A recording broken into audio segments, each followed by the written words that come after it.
Hi hello నమస్తే welcome to social positive. నేను మీ యాంకర్ పప్పు. ఈ రోజు మనతో స్పెషల్ గెస్ట్ ఉన్నారండి. ఆ గెస్ట్ ఎవరో కాదు, డాక్టర్ ఎస్ఏ కుమార్ గారు మనతో ఉన్నారు. కొన్ని హెల్త్ ఇష్యూస్ ఎలా వస్తున్నాయి, ఎలా క్యూర్ చేసుకోవాలి, డాక్టర్ గారిని అడిగి తెలుసుకోవడానికి ప్రయత్నిద్దాం. నమస్తే సార్. నమస్తే. ఎలా ఉన్నారు? గుడ్. బీపీకి షుగర్కి డిఫరెన్స్ ఏంటి సార్? బీపీ వచ్చిన వాళ్ళేమో కొంతమందికి పారాలిసిస్ కూడా వస్తాయని అంటుంటారు కదా. ఇది డయాబెటీస్ ఉన్నప్పుడు పారాలిసిస్ వచ్చే ఛాన్సెస్ ఏమైనా ఉంటాయా సార్? 100% ఓకే. ఎస్. డయాబెటీస్ వచ్చేస్తే ఎప్పుడైనా మన నర్వస్ సిస్టమ్కు డ్యామేజ్ చేస్తాయని చెప్పాను కదా. అవును. సో ఆ నర్వస్ సిస్టమ్ ఎప్పుడైనా డ్యామేజ్ అయితే అప్పుడు ఏమవుతుందంటే పారాలిసిస్ రావడం అవకాశం ఉంది, ఫేషియల్ పారాలిసిస్ రావడం అవకాశం ఉంది. ఓకే, అంటే మూతి వంకురు అయిపోవడం, ఓకే, లేకపోతే కాలు చెయ్యి ఏమైనా పడిపోవడం, లేకపోతే ఒక్కో కాలు ఒక్కో చెయ్యి ఏదో అయినా సరే అట్లా ఓకే తేడా అయిపోవడం, ఇది అన్నీ జరగడం చాలా కామన్. ఓకే. అండ్ ఇంకో విషయం సార్, డయాబెటీస్ ఉన్న పేషెంట్ సెక్షువల్గా కూడా పవర్ తగ్గిపోతుందని వింటారు. He cannot participate as active than before అని అంటుంటారు. అది నిజమేనా సార్? 100% నిజం. ఎందుకంటే డయాబెటీస్ వచ్చిన తర్వాత ఏమవుతుందంటే ఈ షుగర్ లెవెల్ ఎప్పుడైనా మన బాడీలో పెరిగిపోయింది అనుకోండి, అప్పుడు ఏమవుతుందంటే it damage the nervous system, it damage ఈ చిన్న చిన్న నరాలు మనకు ఉంటాయి కదా, అన్ని చోట్ల ఉంటాయి, ఈవెన్ పెనీస్లు కూడా ఉంటాయి.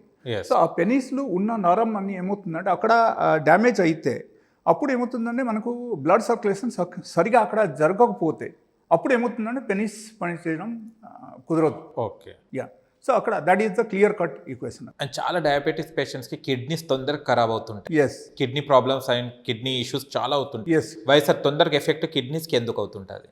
బికాజ్ ఈ షుగర్ లెవెల్ ఎట్లా ఉంటుందంటే it's very interesting question which you ask.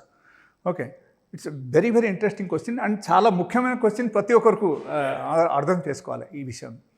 Actually ఎప్పుడైనా షుగర్ లెవెల్ మన బాడీలో పెరిగిపోయింది అనుకో, అప్పుడు ఏమవుతుందంటే it affect the whole organ in the body.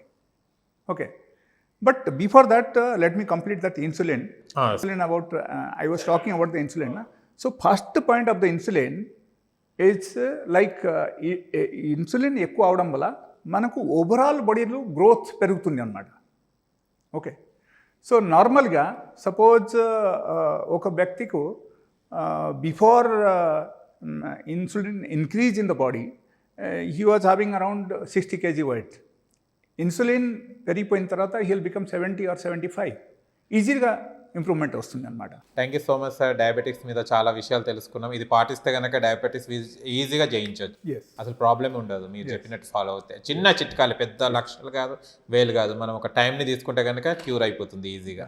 Time punctuality ఉంటే సరిపోతుంది ఫుడ్ హ్యాబిట్స్లో. But I will tell you one thing, like it is not only for diabetes, for every, for each and every major problems. Okay.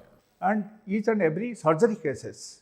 If you think of PCOD, PCOS, if you think of fibroids, if you think of the breast tumors, otherwise if you think of the obesity, if you think of the thyroid, all these diseases will be automatically controlled by this. And it will cure, day by day it will cure. Immediately it will be controlled and it will take around a few days of time, it will be permanently cured. Okay sir, thank you sir, thank you so much, thank you. చూశారు friends, diabetes ఎలా తగ్గాలో. And not only diabetes, sir చెప్పినట్టు formula follow అయితే కనుక ఈజీగా ఏదైనా డిసీజ్ని మనం ఈజీగా క్యూర్ చేసుకోవచ్చు అని చెప్పడం జరిగింది. మీకు కనుక మా వీడియో నచ్చి లైక్ చేయండి, షేర్ చేయండి, కామెంట్ చేయండి, సబ్స్క్రైబ్ చేయండి, అక్కడ గంట సింబల్ టంగున కొట్టండి. నేను మీ యాంకర్ పప్పు. Bye bye.